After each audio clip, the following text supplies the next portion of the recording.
one time when I was in the Pentagon, I don't know who it was. I think I asked one of my officers that was in charge of the Defense Intelligence Agency, I said, I had noticed that most of my co-workers, the enlisted people that were serving the same job as I did, most of them came from Iowa or Minnesota or South Dakota or Wisconsin or Illinois or North Dakota. And I said, what's the deal? And he said, it's real simple. You pick the people that you know you're going to have the best track record with, and they're the people that come to work every day. They don't whine and bitch and complain about things all the time, and it's easy to get their security clearances. Today, we are blessed to be talking with the extremely talented Dennis Digger Phelps. Digger really is a do-it-all kind of guy who seems to be involved in almost everything. A retired teacher and coach, our long-serving mayor and councilman in Westbrook is also a Navy veteran who served admirably in Vietnam. Digger is an exceptional musician, a skilled writer, an avid reader, and a proficient public speaker. He is active within his church, even presenting an occasional sermon, and serves as commander of the VFW. He and his beautiful wife, Dolly, have 2 children, Becky and Jason, and are extraordinary volunteers within the community. Hey, good morning, Digger. Thanks for taking the time today to share your journey, the interesting roads you've traveled during your accomplished career and remarkable life.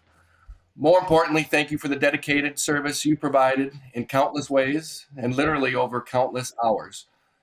Your legacy, no doubt, is strong, Digger. Yeah, you bet. Hey, first question, Digger. How do you do it all? You stay so busy and so active. It seems like you really are busier in retirement than you were prior to these days. How do you do it all? What's your secret?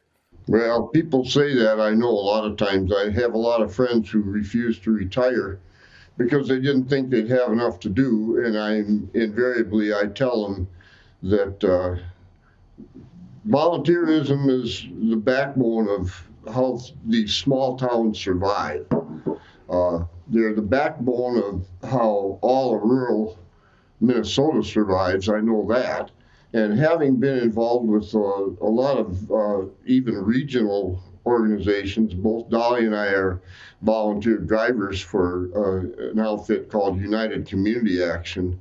Used to be Western Community Action, and then they merged between Marshall and Wilmer. And I was previously on the board at Western Community Action as the board treasurer. And as term limits took over, and I was reluctant to ever run again because it just consumes a lot of time for driving for meetings. But in any event, as I say, volunteerism is a big issue with us. We wouldn't be able to raise money for a lot of our local events that go on, a lot of the things that need to stay in place for us to just maintain where we're at. So I guess both Dolly and I have always been very involved for that reason. And it's partly entertainment. Again, maybe it's something we just need to do, but it works for us. Well, it works for so many, so thank you for that. And I know it helps keep you young, but certainly it helps countless others. So thanks to you and to Dolly. Hey, let's look back to your early years, your 1964 Fulda grad, if I recall correctly. Were you born in Right. Fulda, in that area? No, I was actually born in Pensacola, Florida at the Naval Air Station. My dad was a naval aviator, and we moved from there up to Iowa shortly after I was born because my dad got out of the Navy. But we moved from there up to where my grandparents were from Milford, Iowa, up near Lake Okoboji. My grandfather owned a small implement dealership and as well as a coal business there, which at that time was quite a big deal because a lot of homes were heated with coal. And my dad bought into that dealership with him, or he didn't buy into it. I guess he partly took it over, and then it became an Alice Chalmers dealership. So that's how we wound up in the Midwest.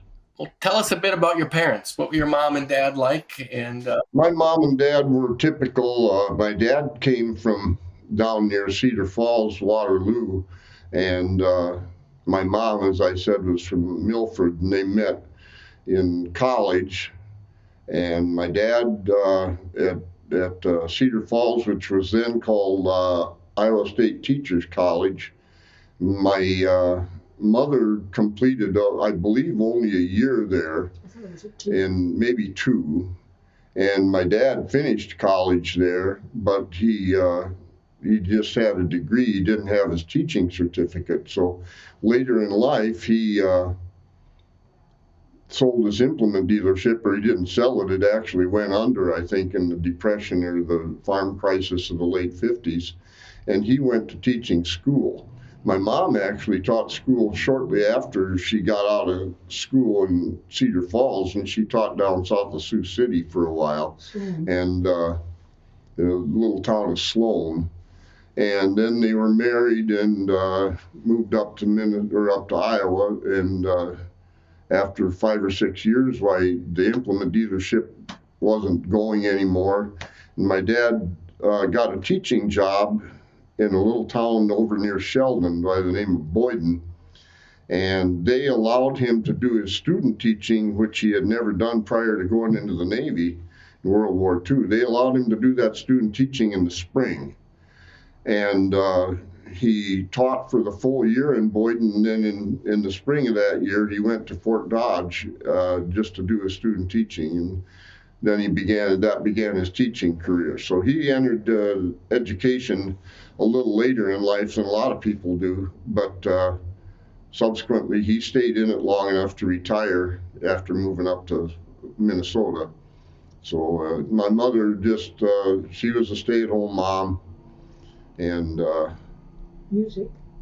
Did a lot of music. She was a musician, church organist most of the time, and choir director, and did teach a little bit of music, I believe, in the elementary school in Fulda before it was necessary for her to have a full certification. But at any rate, more than that, she just stayed home. We had 5 children in the family, and in those days, that's what the ladies did. So, well, their legacy is strong too, with educators, with you and your kids, right, in education as well, and the music obviously flowed through from them. Tell me about your siblings. You said you had. Well, I had a brother who was 2 years older than I was. I had a sister 2 years younger, another sister 5 years younger, and then I have a brother who was a tail ender who was 12 years younger than I was. He was a kindergartner when I was a senior in high school. I can remember that. And they all have done fine. My older brother did pass away about 3 years ago, or is it 4 now? 4 years ago this week. And he was a retired from the Marine Corps Reserve who lived out in California. And he was pretty victimized with PTSD from Vietnam and didn't take real good care of himself health-wise. And that proved to be fatal for him because he didn't go to the doctor when he should have, and this and that.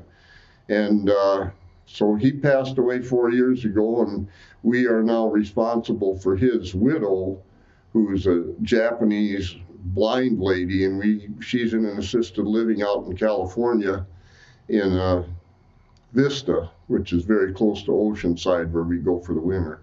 And she's our little cross to bear. We're her power of attorney, and she can't make good decisions about finances and that sort of thing, so we are now responsible for her.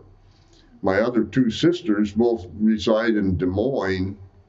One of them was a RN. The other worked in the insurance industry for principal for a number of years. And both of them are now retired. And my youngest sibling, my brother Bart, lives in Elk Point, South Dakota. And recently, a couple of years ago, lost his wife to Alzheimer's and has gone back to driving truck over the road. So he drives anywhere from California to Pennsylvania, New York, and looks as if he's going to stay doing that for a few more years anyway. Thank you for that, Digger. What do you remember about your grandparents? Well, my grandparents on my mother's side lived very near to us. In fact, we lived in their home in Milford, and they both died prior to the time that they were 75 years old. At the time, I didn't really think much of it, but Dolly and I now go to Arnold's Park most of the time on Memorial Day and decorate their graves. And I did notice that a few years back that, gee whiz, these people didn't even live as long as I have already. And I would never thought of them as doing the kinds of things that we can still do. They seemed very old. But unfortunately, they did pass away before they were 75. I did know them quite well. My grandfather died, and then my grandmother had a stroke shortly after and died just a few months after that. My dad's parents were down in Cedar Falls. His dad was a World War I veteran who was a barber, lived in Cedar Falls, and then moved out to the small town of Hudson. And his wife, my dad's mother, was very little, about a 4'10" lady who Grandpa would take in to go swimming at the pool at the college in Cedar Falls almost daily, I think, after he retired. But he worked as a barber, and they lived their life down there. And then she passed away, I believe, about 1977 or 73. Okay, Dolly says, yeah. And then Grandpa had to move into a home down near my uncle in Iowa, and he lived to be, I think over 90. Oh yeah, he was cool. And the only thing I remember about my Grandpa Phelps is the fact that he would always send us a birthday card from the time we were, I don't know, all my life, I guess. And when I was 50 years old, I would still get a birthday card from Grandpa Ray, and it always had $1 in it. That was his way of letting me know that he still remembered me. Absolutely. That is awesome to take with us too. It doesn't take much. It's just the thought and the expression. So if you were graduated in '64, born in the mid to late 40s, the post World War II era, what do you recall about being raised then in the 50s? What life was like in the 50s as a teenager during that time? Obviously, it was a lot different than now. Although in some ways it was the same. We were in a small town. We were very lucky, and didn't even know it at the time. We lived within a mile of Lake Okoboji, and my mother would take us up there swimming all the time at Terrace Park, and we'd go swimming nearly every day. And my brother and I got old enough before we moved from Milford that we could even hitchhike our way up there and home, which of course you wouldn't be able to do anymore. Otherwise, we lived a pretty typical small town life, I guess. Tell me about the Boy Scout trip. Oh yeah, Dolly says, when I was a fifth grader, about 12 years old in Milford, my friends and I, some friends from the scout troop, the Boy Scout troop, there were 3 older kids and myself were going to take a hike up to the Boy Scout camp on Lake Okoboji in early April. And I remember it well because on the way home, we happened to discover a washed up body on the west side of Lake Okoboji. And it was a young gentleman, 18-year-old gentleman who had drowned while duck hunting the previous fall in November. And we found his body washed up on Emerson Bay. And I still have a picture sitting at home from the Milford Mail, and these other 3 kids all have these very stern frowns on their face and I'm the only one that's smiling. And I had one of my friends say to me after they saw that in the paper, they, why are you smiling? I said, well, I don't know. It just seemed like the thing to do. They called us up to have a picture taken after school on Monday morning or Monday afternoon. So that's just one of the things I remember about my childhood. That's a crazy memory. What was your first job, Digger? Well, I actually delivered the Des Moines Register down in Boyden, Iowa, where my dad started teaching. And my brother and I delivered the Des Moines Register. And then we also set pins, but those were just teenage jobs. You know, they had semi-automatic pin setters. So we could go down and set pins for $3 a shift on men's league night. And that was our first awakening to the social system in the United States, because there was a Dutch owner of this bowling alley that decided he should do things by the book. So he started taking Social Security out of our $3. Really? Learn quickly, do the right thing. Tax man's always looking.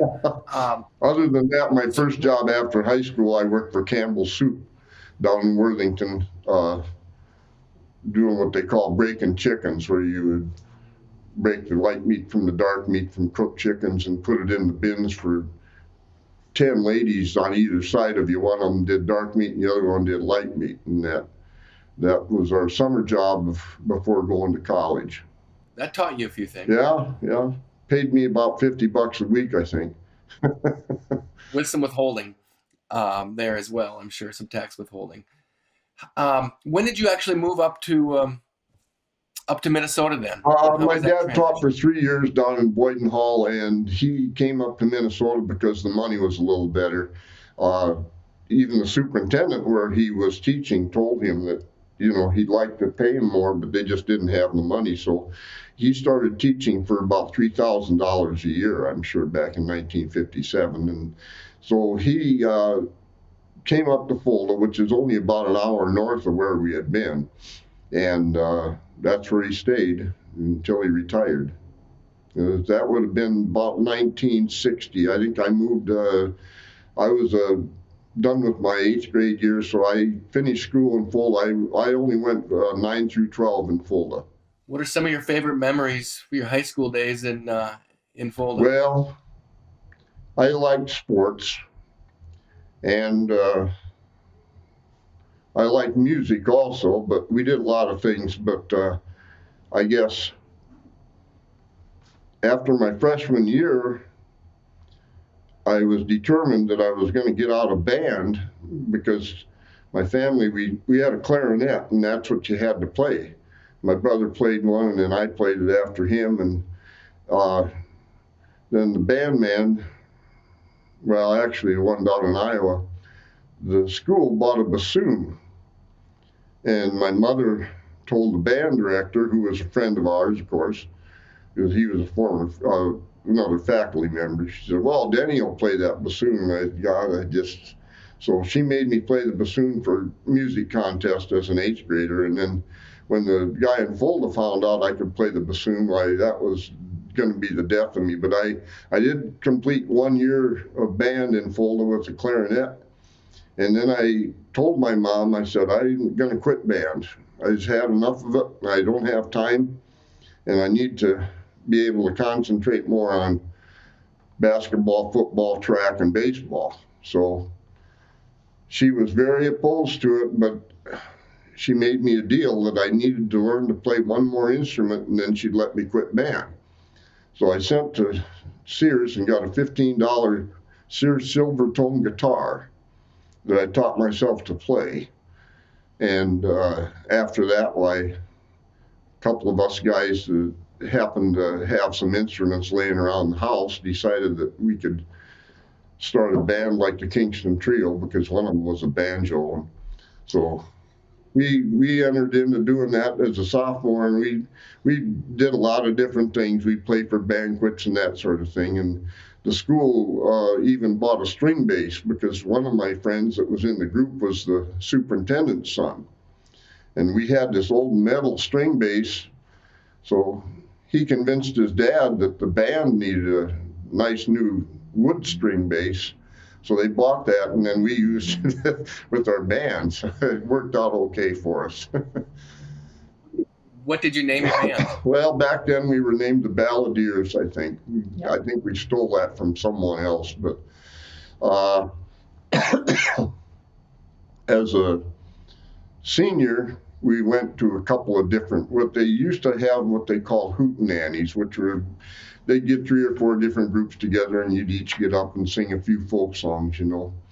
And we happened to win a contest up in Marshall for a group singing contest, and which we won I think we won a Gibson guitar that we sold to one of the members of the 3 of us.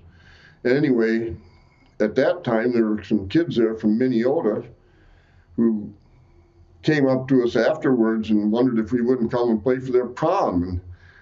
And I kind of said, you know, I was kind of the leader of the group, although we did have, at that time, we had our vocal music teacher come along too, just as an extra person, and he had a couple of guitars so we could use them for electronic. And I initially declined, and then they said, well, you know, we could pay you $125. And of course, that perked up all of our ears because we didn't have a damn nickel to live on, any of us. So we all said, well, we'll give it a try. So we went up there, and then subsequently we went over to Stoughton and played for their prom too when I was still a senior in high school. But that, along with the sports, I was pretty much into sports and liked that a lot. But otherwise, we were pretty typical. 1964, you graduated. 1966, you enlisted in the Navy. Yeah. What happens in those interviews? Well, you know, What do you do? I tell people back then, you know, it isn't like now. Now the kids go into the counselor and he says, you know, what do you want to be, an anthropologist or a neurosurgeon or what? And back then you had a choice. You were either going to go to college or you were going to get a job and work. And if you went to college, you were probably going to be a teacher, because that's what most of us, that's what our parents did, you know, and even a lot of the guys that were in administration. But my family didn't have a lot of money, obviously. My older brother was already in college down in Cedar Falls, and he lived with my grandparents. So myself, as well as a number of my friends there in Fulda, were all put upon by the basketball coach down in Worthington, who came up and said, you know, if you guys come to Worthington to junior college, it was called junior college then, not community college. If you come down there and if you play basketball for us, why, you will get your shoes for free. And you also get a bag to carry your stuff into every game. And we can probably get you a job. And at that time, they didn't have any dormitories down in Worthington, so you had to live in somebody's basement, or people rented out parts of their houses or rooms to kids.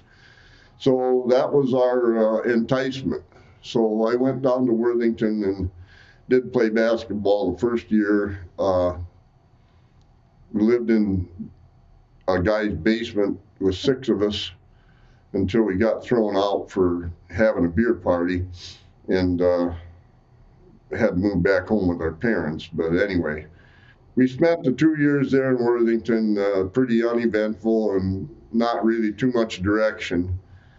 And so as it came toward the end of the second year, is my working at Campbell's Soup in the summer and so forth, I said, well, I think I might quit school at the end of the 5th quarter, which would be, I wouldn't do spring quarter in Worthington, and I was going to go back to work to earn some extra money to go back in the fall. And a draft board guy in Fulda came to us, and a few of us, and he said, you guys, you'd be doing that stuff. Why? He said, you're going to go down to Fort Leonard Wood here within about a week. So we, myself and a couple of others, went down to a Navy recruiter down there in the courthouse in Worthington, who had a little bit of a reputation for being wild and so forth. They had about 6 DWIs, and his name was Dusty Rhodes, and I don't know if that was just an acronym or what, but he got us into a delayed enlistment thing so we could join the Naval Reserve in January and didn't have to leave until May. So that pretty much sealed our fate. So it gave us a little better direction and figured out a way for us to pay for college. So all we had to do was put in 4 years. So how many Folda boys went and signed up at the same time? Oh, I think there were probably 5 or 6. Some of them went, a couple of them went to the Air Force, you know. So many of us, you know, just because he was there, and I don't know, it turned out to be a pretty good alternative. I have a number of them who are still living around the area. Mike Hogan, who lives here in Windham, was a classmate of mine, served on the Kitty Hawk, the USS Kitty Hawk, and they had a fire, and a number of them that we would run into one another in San Diego. And Dolly and I had an apartment. That was a little bit of an anomaly back then. Most of these guys had to live off the ship, so an apartment on the weekends was really a popular place for those guys, even out in San Diego. We had quite a number of them would show up on a Friday night and probably not leave until Sunday morning sometime. Well, if you were looking for some direction in 1964 and 65, the United States Navy certainly gave you some. Well, that's right, yeah. And, you know, we knew, a lot of us, our parents had been in one branch or another, but I don't know. It was a good way to make sure that we were going to have a roof over our heads and food on the table and not have to be in country. So that was, for those people that think we did something unselfishly, they were probably a little bit wrong, because we were actually thinking of ourselves and looking a little bit down the road too. Well, you and your family certainly has had a life of service. Thank you for, like you said, your dad and maybe brothers, uncles, and Right. So thanks for that. Let's talk a little bit about your naval experience. You had 4 years in. Right. Where did you go when you left? Well, I was a little bit different than a lot of people. We got our orders from boot camp.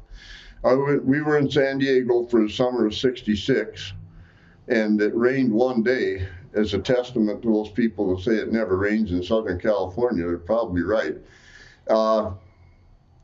After I got out of boot camp, I had orders to come back to San Diego and report to a prospective commanding officer of the Niagara Falls. And I had no idea at that time what it was even talking about. So I came home from boot camp for a couple of weeks, got married. Dolly and I got married while I was home. And when I got back, I went down to the 32nd Street Naval Station asking what these orders were all about. And they said, well, you're going to be on the crew of that ship up the street at 28th Street Naval National Steel and Shipbuilding, but it's not done yet. So I served on the pre-commissioning detail, and then subsequently I was on the USS Niagara Falls when it was commissioned. So fortunately, in the time that I was waiting for it to get done, I worked at the Armed Services Education Office at the Naval Station there and taught myself to type. And when I did get aboard on the pre-com detail, I was able to get a job in the deck department office. It saved me from scraping paint for 4 years. And after I got promoted to 3rd class, I moved up to the ship's office, and then subsequently when we did our first deployment to Vietnam, or to the West Pacific, in 1968, I was promoted to 2nd class petty officer, which would be the same as a buck sergeant, E5. And then I was put in charge of the whole ship's office as the enlisted person in charge, because our chief petty officer, who was supposed to be with us, missed ship's movement and wound up in the hospital up in Oakland or some such thing. So I finished that deployment with the Niagara Falls, and then when we were coming home, I was notified that I could get shore duty if I would just extend my enlistment for a few months, and so I opted to do that and got transferred to Washington, D.C., and finished my last year or two in Defense Intelligence Agency at the Pentagon. Well, life in the Pentagon a little different than life on a boat in the West Pacific. To say the least. Right. Tell us a bit about that. Was it 6, 8, 10 months that you were on that ship? On the deployment? Tell us a bit about what was your ship's Well, mission and what did you recall from that deployment? Our ship was a combat store ship, and so our main mission was to do what they call unreps, or underway replenishments of other vessels, and sometimes shore stations in Vietnam, but mostly vessels that were over there floating around the Tonkin Gulf, and we would only spend probably 6 to 8 days online down in Vietnam or the surrounding area, and then we would have to leave and resupply ourselves. We were basically kind of a floating grocery store, although we had a lot of repair parts, and this is a newer class ship. They were able to carry anything from ammunition, fuel, repair parts for radar. So it was kind of a combination grocery hardware store, general store for everybody. But by and large, it was looked upon as just a supply ship. And so I don't know how many underway replenishments we did that first deployment, but we would go from Vietnam and then we'd have to go back to Japan or the Philippines or someplace to resupply and then head back down again. We made a side trip to Taiwan one time just to get some lettuce, I think.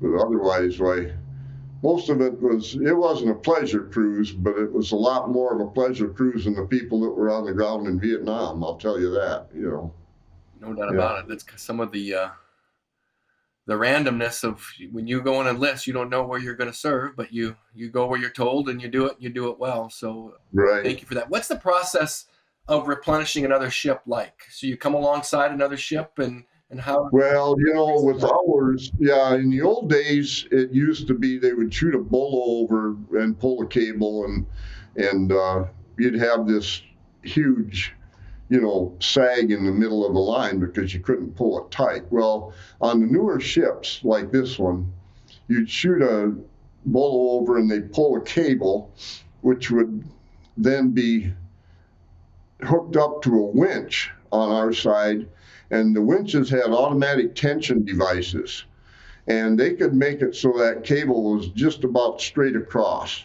The only drawback to that is the fact that you can't put more lines over forward than you put over aft, or you're running the business of probably going to collide with one another. So, and we used sea trials and that sort of thing and figured all of that stuff out. But we also had 2 UH-46 helicopters aboard, which we could do what they call vertical replenishment. So they'd put a whole bunch of pallets in a cargo net, and then they'd pick them up with the helicopter and drop them on the deck of the other ship. And that way they didn't have to be right next door to you. But some of them you would do like the aircraft carriers, you'd do both. You'd pull alongside and you'd put a few lines across, and then you'd also be sending the helicopters back and forth at the same time. So it's quite a project, and fortunately I don't have a lot of mechanical ability, but I did know how to fix my typewriter, so that's about the only thing I had to fiddle with relative to underway replenishments. Went to the phone doctor? Yeah. So a half dozen or more months on a ship with a bunch of other sailors, you get to know each other quite well. Oh yeah. Tell us about those relationships. Oh, most of the guys in the ship's office were good friends. I did have one little 5'2" personnelman now lives out in California. I haven't spoken to him for quite a while, but we used to hang around a little together. There was another taller yeoman, but he got discharged from the service during the time that I was in. So that's one thing. There's always a continual state of transition going on. So some of them stay a long time and some don't. And it's pretty typical though. And the ship, there's quite a few people on one of those. There's probably 300 or 400 people on one of those ships. So it's not like being on a destroyer or something like that, like some of these other guys. You only have 100 people, so. Well, you mentioned earlier your best decision you made during that time was when you came back home and married Dolly. Yeah, well, Dolly and I have been together for over 55 years now, so really seems to be working okay, I guess. you're doing something right. So what's that like while you're deployed into Dolly too? You go back. Did she join you when you went back to San Diego? And what did Dolly moved out to San Diego in November after we were married in August, and she didn't move out there till November of '66. We had a little apartment up above the airport in which I think we paid 55 or 60 bucks a month for the first studio, the one where the bed pulled out of the wall. The thing about that was all of our neighbors were in the same boat. We had very good friends across the hall. He was a cook down at Marine Corps Recruit Depot. And we didn't even own a car when we moved to San Diego. So we did a lot of things with them. We would get on the bus. They had a little MG midget, which, believe it or not, the four of us could get around in. We'd go down to the movies at the naval station for about 10 cents or something like that. So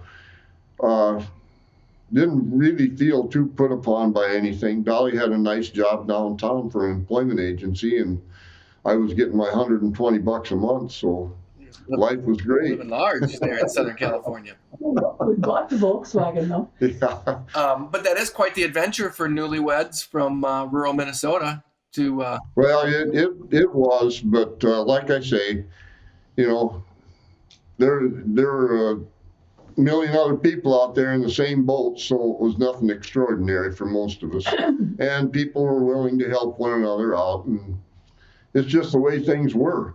A lot of different situation. We've gone out to see this apartment building where we used to live, and now they've turned them. It used to be called the Albatross Arms, I think, and it's on Albatross Street. Now it's called the Lofts on Bankers Hill or something like that, and they get like $16.95 a month for them now, compared to the $55 that we were getting.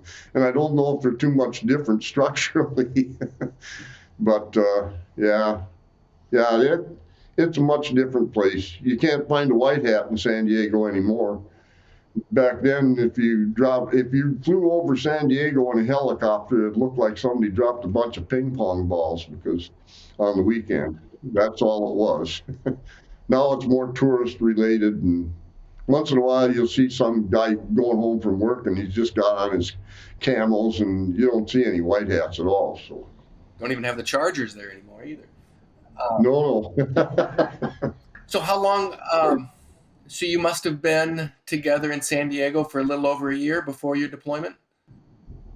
Yeah, year and a half, 2. Yeah. And Dolly come back to Minnesota while you deployed, and then you met up? She did, yeah. She came back, and she had worked at the bank in Fulda before we got married, and she had a friend who then worked for the bank in Heron Lake, and this gal got her job over in Heron Lake in the bank. So she drove the Volkswagen, which we had bought since we moved out there. She drove the Volkswagen back and forth from her parents in Fulda to Heron Lake, and then back when we got back in late October, she came back out to San Diego. I was back before you got back. Yeah. Write some letters back and forth while you were on the ship? Yeah, well, have those letters? No. That's one thing I always say about kids today being deployed and the connections they have, it's all a progressive sort of thing. If you you visited with Ike for a few times. I used to have the guy that was originally our very first VFW commander, Alan Kors. And one Veterans Day we were doing interviews, and I said, how many years or how long was it before you had any contact with your family? He said, 2, 3 years.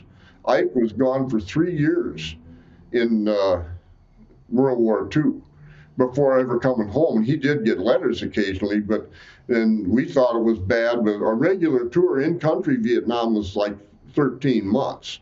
And our tour overseas was only a little like 8 maybe, Yeah. on a deployment. But your contact with people over the period of time got better and better. My brother got to travel to Hawaii for R&R during his deployment to Vietnam. So, that's something that if you told those guys in World War II that they get to go to Hawaii for a couple of weeks, why they'd have died, And the same thing with all the other entertainment type things that went on. And today, obviously, they can get on a cell phone and they can get on a podcast with somebody. And, even if they are away, we had a young lady near us over in Storton who was in the Naval Reserve who was sent to Guantanamo Bay for a whole year. Just recently, she just got home this fall. And she was able to tell her kids good night every day via Zoom or whatever it happened to be. So, there's a lot of difference in that. But yeah, we got letters. I was a month old before my dad knew I'd been born. Like Dolly said, she was a month old before her dad knew she was born. He was in Korea, so that's a message. It is on many levels. So transitioning out of the Navy, you went from your deployment back to San Diego, then to DC, and I'm sure you had some opportunities to stick around the Navy, and you chose to come back to Minnesota. What was that process like? Well, yeah, like you say, I did have opportunities. I could have stayed out in DC. I could have reverted to a civilian, even gotten out of the Navy, and I was encouraged by a couple of my superiors, but Dolly and I were pretty determined to come back to more of a small town life. We both had grown up out here, enjoyed it, and so I can remember trying to explain to one of my supervisors, a colonel, well, actually also to the Deputy Secretary of Defense, who at that time was Melvin Laird. I happened to be in his office one Saturday, and he was David Packard's Deputy Secretary. I'm sorry. David Packard and I was in his office one Saturday morning because they had some kind of a spat going on where we had to deliver some stuff, and he was complaining to me about the amount of money they had lost in the stock market the previous day, and then he asked me some questions about where I was going to go after I got out, and we had to get on a map and look and see where Marshall was, or Marshall, Minnesota. I said, I'm going to go back to college and go back there instead of sticking around here.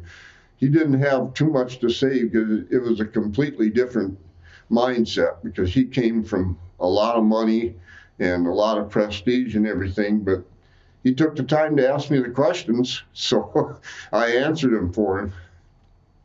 So when we left, I went directly out to Marshall, to SMSU, which had just been started a year or two before, and Dolly and I moved and bought a little house up in Cottonwood because housing was very expensive in Marshall, probably more expensive than it was for us in Washington, D.C. Yes.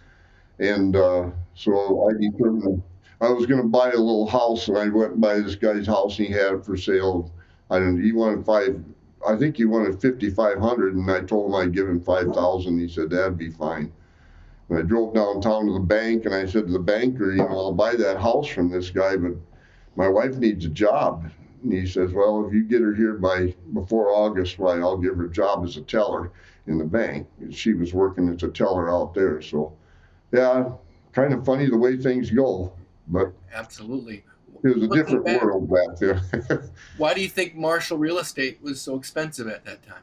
What was it about? Well, the college and Schwann's, it's still that way. Mm-hmm. It is. It is. Yeah, I don't know. They're in a little world of their own, I guess.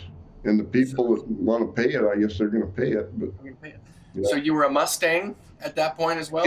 Yeah. Were they the Mustangs then? Well, us guys, I was married and we lived 10 miles away, but I had a lot of friends who were in Cottonwood, married friends, and we didn't necessarily do a lot of things through the college other than go to class, and I wanted to get my degree as soon as I could, and so, yeah, we we did have a basketball team that played the town team out of Cottonwood, Wood Lake, and we recruited a couple of big guys from down by Russell or someplace, and we actually won the state men's tournament that year, playing out of Wilmer. We had an undefeated season. Did you keep your music talent? You know, I didn't do much while I was in college, other than I played my guitar by myself, and then I didn't really get into that too much more until after we got moved up to Westbrook several years later, and I played with a band for a short time, and it's kind of an on and off thing, so not so much anymore. Once in a while we'll get together and go play in a bar someplace, or the winery or something like that, but I don't have anything formally with any big group right now. So a passion for teaching. What were your opportunities? What was your mindset on where to go after you got your degree? Well, any place you could. In 1972, I think I wrote 52 letters of application, and I took the first interview that I got, which was down by La Crosse, a little town of Spring Grove. Very nice little community down there, just a few too many Norwegians. But otherwise, I went down for an interview, and superintendent called back up to Cottonwood. I went for on a Saturday, and I think he called you on Monday, didn't he? Yeah. I wasn't home. I was working at the local co-op station where I pumped gas, a part-time job, and he asked Dolly if I would take the job or not, and he said, "You'll probably be the one to decide anyway," and she said, "Oh, I guess we will," because she didn't have any other offers at that time. So we were down in Spring Grove for a couple of years, and then I came up to Westbrook. I had an opportunity because my dad happened to be in the Elks Club down in Worthington with the principal, and they said they were looking for an English teacher, and we made the move to Westbrook to be a little closer to both our families. We were in Fulda, and that's kind of where we've been. I did quit for a while by the restaurant, but then when I went back, I went up to Lamberton, which is only a 20-mile drive, and I finished for the last 24 years in Lamberton. So you weren't teaching when you bought the restaurant. You went full time. I quit teaching. Yeah, don't have to talk about that, Dolly. Okay. Probably shouldn't. What'd you learn about your small business experience?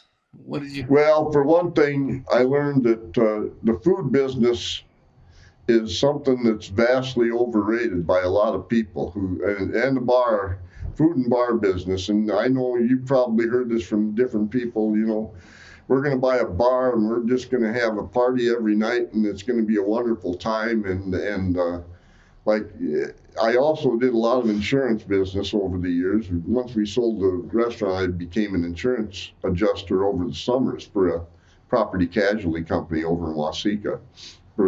And one time I was doing an insurance inspection, a liquor liability inspection on a bar over by Springfield, and this lady said to me, she said, "I got too many employees that just don't understand that stuff's not for drinking, it's for selling."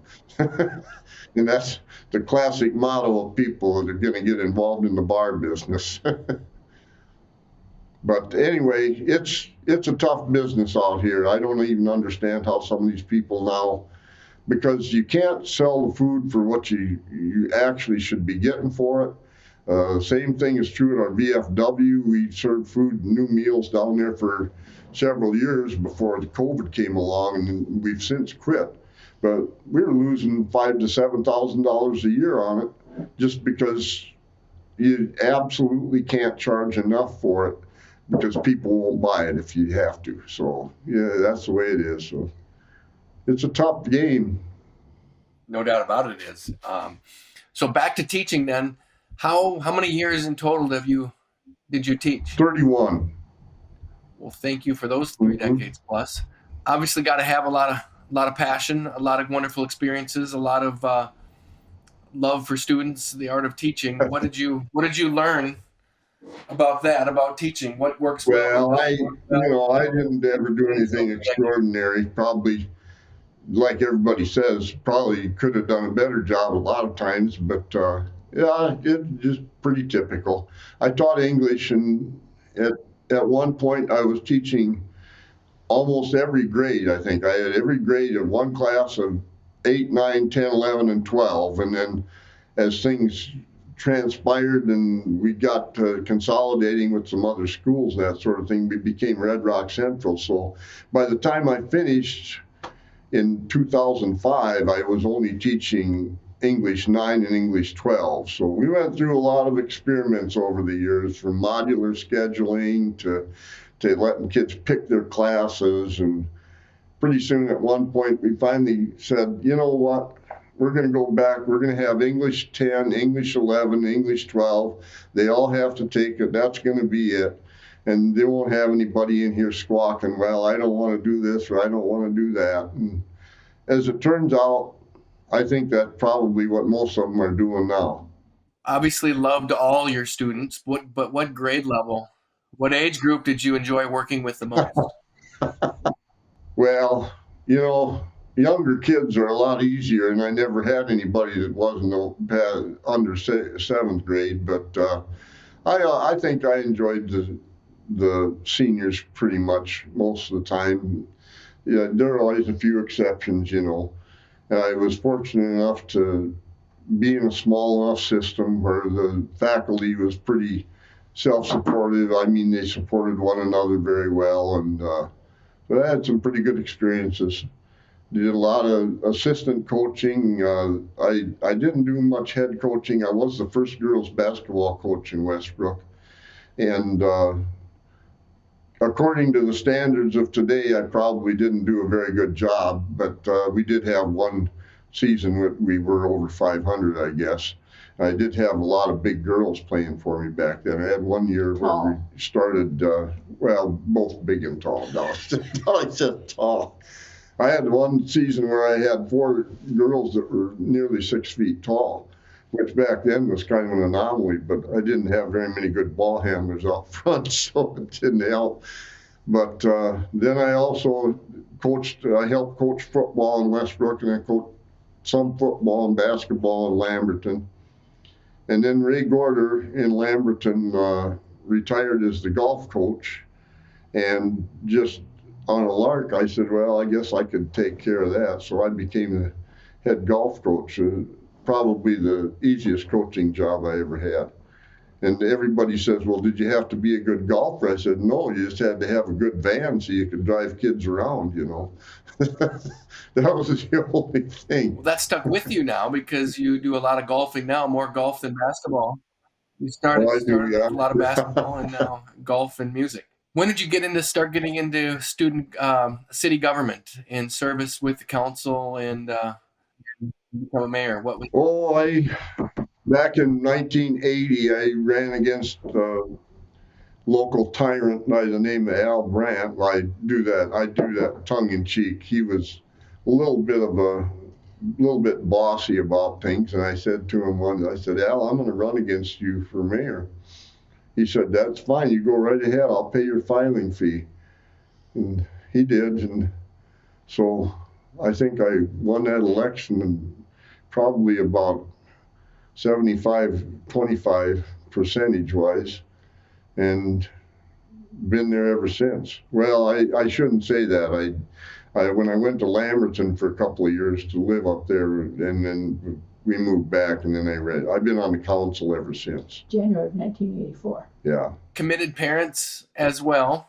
Tell us a bit about Jason and Becky. Well, Becky and Jason were pretty typical kids too, I think. But they both wound up in education. Both of them wound up, Jason initially went to Worthington. Basically just, I think he thought of playing basketball as well. And that only worked out for about 1 year with him. And then he wound up going to Brookings after the first year. And both he and Becky were there then at that time. Becky went to Brookings and got a degree in early childhood education and found out that she could only earn about $5 an hour, so she had to go to Dakota State in Madison and finish her getting an elementary degree. And so she liked school a lot more than Jason. So it took her 7 years before she could start teaching. So as it happened, they both started teaching the same year. I think it was 1999. Yes. And Jason became a social studies teacher, and he was a coach. He coached girls in Laverne. And Becky was an elementary teacher. And ironically, after each of them had taught 15 years, they both got a master's degree, administrative degree at the same time, and they both entered administration the same year.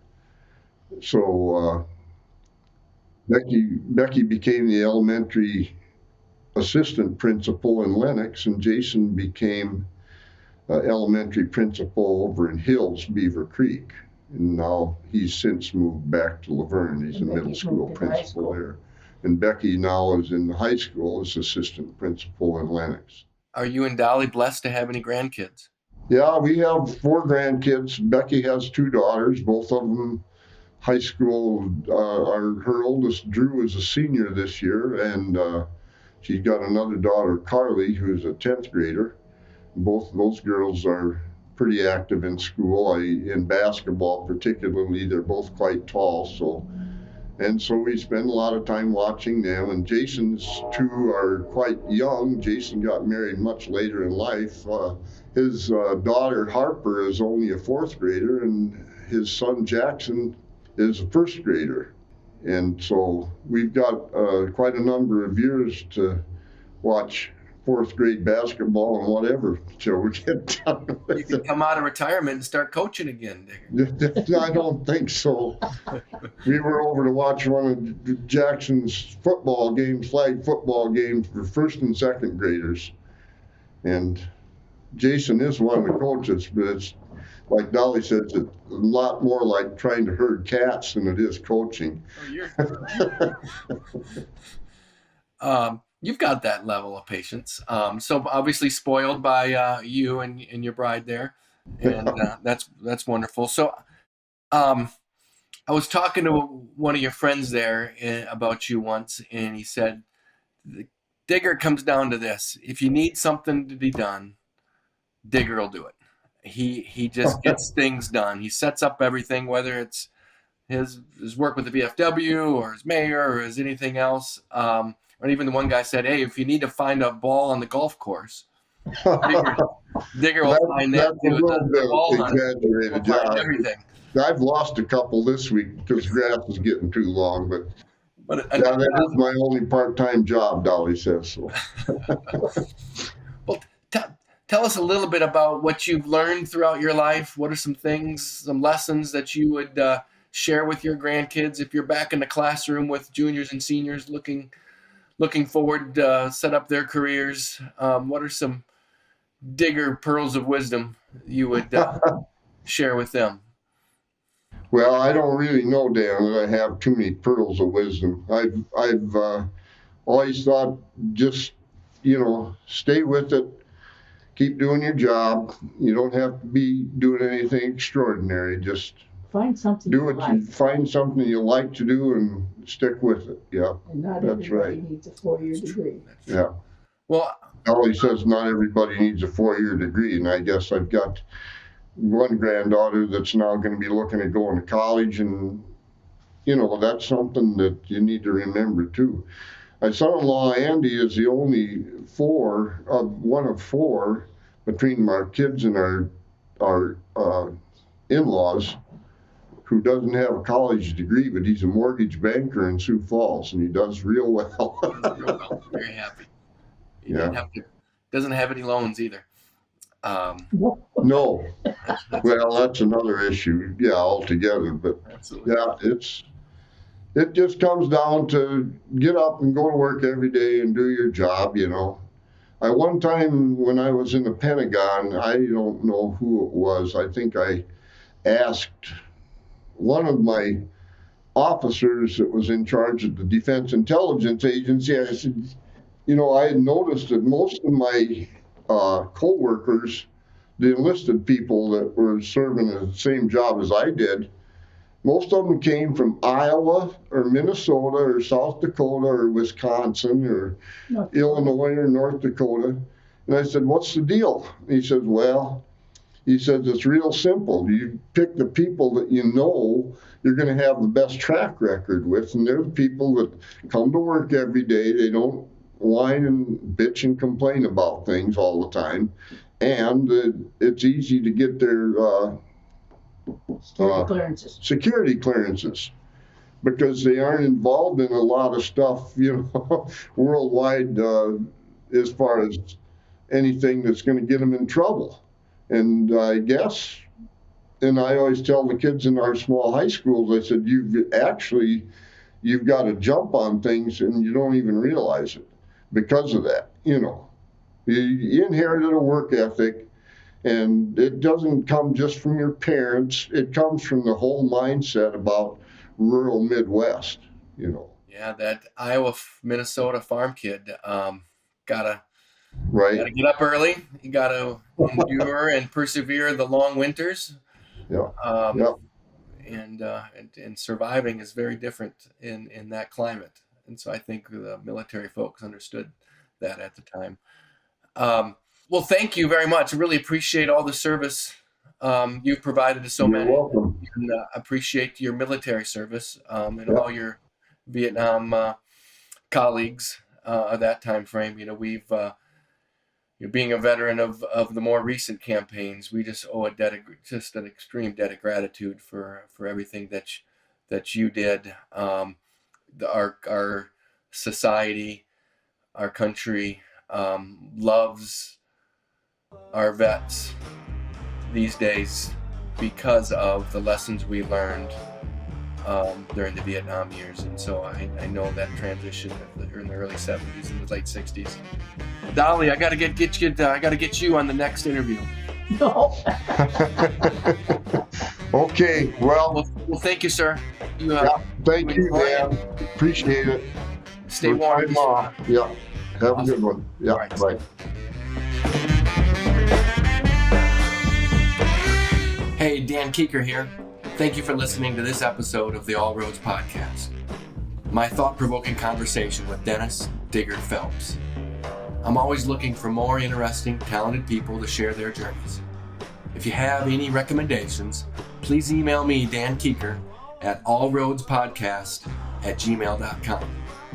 That email address again is allroadspodcast@gmail.com. Until then, make the most of this and every day. Go travel your road with a purpose and a smile.